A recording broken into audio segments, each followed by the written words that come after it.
যেখানে মসজিদ, মন্দির, মঠ, প্যাগোডা কিংবা চার্চ পুরোটাই পাহারা দেওয়ার দরকার পড়বে।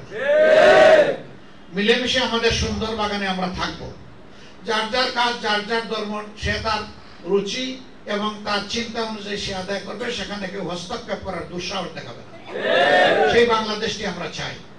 তার কোনো প্রমাণ আছে কিনা? অবশ্যই আছে, অবশ্যই আছে এই দেশে।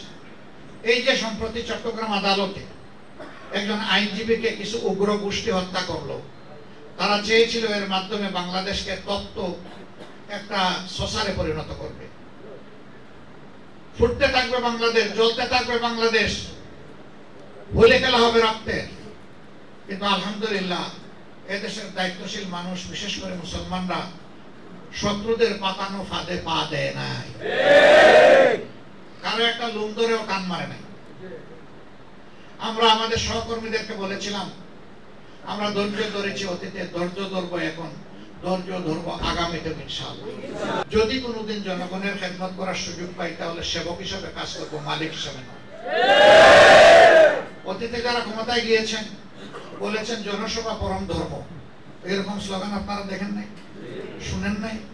কিন্তু সেই ধর্মকে ক্ষমতায় যাওয়ার পরে ভুলে গেছেন। 180 ডিগ্রি অ্যাঙ্গেলে তারা ঘুরে গেছেন।